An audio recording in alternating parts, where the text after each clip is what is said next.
Hei, aku tahu kamu cewek dan aku cowok. Tapi maukah kamu kalau kita pegangan tangan? Yuk. Tidak. Tapi bu, cowok sama cewek nggak boleh bersentuhan. Nanti bisa hamil. Jadi dulu nyokap gue pernah ngomong tentang orang yang sedang hamil.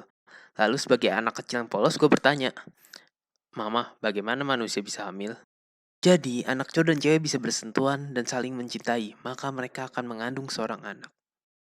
Itu lebih buruk dibanding bilang bayi dibawa oleh burung gagak. Gara-gara itu gue menjauhi cewek di kelas gue. Terus gue sebarin itu ke teman gue dan teman gue jadi takut nyentuh cewek. Dipikir lagi, hoax sebenarnya kayak gitu kali ya. Tapi ya gue ngerti sih kenapa mereka ngasih hoax ke gue. Gue juga bingung kalau misalnya anak gue ntar nanya gitu. Apa gue bikin skrip untuk anak gue di masa depan ya kalau nanya kayak gituan.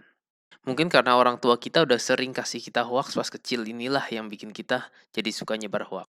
Ngomong-ngomong pasti kalian setuju kalau grup keluarga adalah sumber dari hoax paling menyeramkan. Pasti ada saja om kita yang mengirim berita hoax kayak seorang bocah mati mengenaskan, keluar darah dari 5 panca indera setelah makan indomie dengan coklat. Tunggu, 5 panca indera termasuk kulit. Jadi kayak keringet darah gitu. Serem juga sih. Atau yang paling terkenal yang sudah ada sejak dulu hingga sekarang, hati-hati saat menggunakan tisu di toilet umum. Banyak oknum jahat menyembunyikan jarum yang mengandung darah dari penderita HIV. Saat gue denger ini pas kecil gue langsung gak mau boker di toilet umum lagi. Padahal di udara virus HIV akan mati. Jadi kemungkinan kenanya bakal kecil sekali. Jadi ada website bernama cekfakta.com, di mana tiap harinya mereka menganalisa berita janggal dan ngasih tahu apakah itu hoax atau tidak. Mereka juga beritahu kalau fakta bagian mana yang benar dan salah. Di website itu kayak sehari bisa ada 3 sampai 4 hoax per hari. Banyak juga. Dan itu baru yang terkenal aja. Oh, by the way, agak telat sih, tapi bagi yang tidak tahu, hoax itu adalah berita bohong yang dibuat seolah-olah benar. Ya, cuman pengen kasih tahu doang kalau ada yang nggak tahu. Cuman kayaknya semua orang itu pasti kena hoax nggak sih? Jadi kayak tahu hoax itu apa. Kita pas kecil belum ada WA. Hoax diviralkan oleh sebuah teknologi canggih, yaitu adalah infrared. Bila lu pikir Bluetooth sudah lelet, maka kita anak tahun 20-an awal harus bersabar menggunakan infrared. Mungkin anak zaman sekarang udah ngomel-ngomel kalau download film movie kalau lebih dari 1 jam. Tapi kalau dulu ya, kita harus bersabar untuk nge-share satu foto aja. Butuh sejaman. Oke, itu lebay. Tapi kita harus ngepasin lubang infrarednya. Kegeser dikit aja. Harus ulang dari awal. Sekarang mah kirim gambar di line atau WA 1 detik aja kagak ada. Balik ke infrared. Jadi dulu temen gue pernah kirimin video yang viral waktu itu menggunakan infrared. Tahu nggak video ini?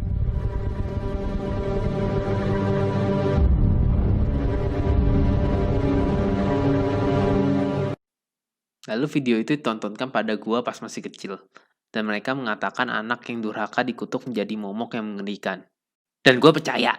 Padahal itu jelas ikan pari. Ikan pari memang punya muka kayak orang di bawahnya. Agak lucu sih sebenarnya. Dipikir lagi dulu gue bodoh juga. Tapi mungkin karena itu gue gak pernah jadi anak durhaka. Dan menjadi anak yang baik untuk orang tua gue. Sebenarnya dipikir lagi mungkin hoax yang orang tua berikan itu ditujukan untuk membuat kita menjadi orang yang lebih baik. Kayak gak boleh makan indomie dan coklat bersamaan agar tidak gendut. Salah satu hoax terkenal yang berdunia itu gambar ini. Jenazah monyet duyung ini menggemparkan dunia pada tahun 1842.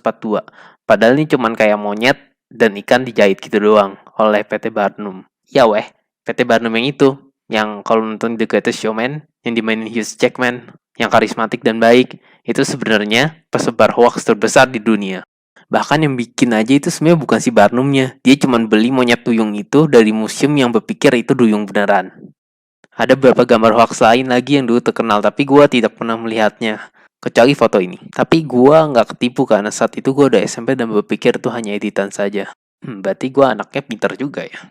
Selain foto atau video pas kecil, temen gue pernah nyebar juga hoax dari mulut ke mulut. Temen gue ngomong kalau patung pancoran yang di Jakarta itu nunjuk ke arah harta dari Soekarno. Dan gue berpikir, keren juga, kayak kartun Jepang yang gue tonton. Sini gue beritahu tips untuk mengetahui apakah informasi yang Anda terima hoax atau bukan. Pertama, pastikan sumber informasi. Kalau sumbernya bukan dari narasi terpercaya, ya udah tinggalin aja. Kedua, minta diviralkan. Biasanya tuh ya kalau hoax entah kenapa pengen banget diviralkan, kayak tolong share dong ini untuk membantu keluarga Anda, atau tolong dong share ini untuk menyelamatkan keluarga Anda. Ketiga, semua sumber berita dari Omo. Kadang gue berpikir kenapa orang suka banget nyebar berita hoax. Maksudnya bukan orang yang ketipu hoax dan ngirim lagi hoax tersebut, tapi kayak maksudnya orang pertama yang bikin hoax. Mungkin karena mereka senang melihat berita palsunya masuk ke TV atau koran. Atau mungkin mereka typo saat ngasih berita ke orang lain. Sebenarnya gue sendiri tidak masalah tentang hoax. Bahkan beberapa hoax lucu, kayak foto ini atau foto baru-baru ini yang mengatakan kalau Rusia melepas macan sebagai siasat kuarantina untuk virus corona. Jelas sekali itu hoax sebagai maksud humor, tapi dengan ada hoax melatih kita untuk menseleksi informasi yang bisa kita percaya atau tidak, karena itu gue tidak sepenuhnya membenci hoax. Kecuali hoax itu dipakai untuk merusak nama orang lain atau bahkan menjatuhkan orang lain. Tanpa memberi contoh, ini adalah hal yang paling sering terjadi di Indonesia. Hoax yang tidak tahu batas canda dan membuat orang Indonesia khawatir. Karena itu sebaiknya kita harus hati-hati dalam memilih dan menyebarkan berita. Dan jangan langsung percaya akan berita yang diberikan pada kita. Bila ada teman kalian yang percaya hoax, yang jelas kelihatan banget bohong, maka datanglah ke mereka. Tepuk pundak dia dan katakan, idiot.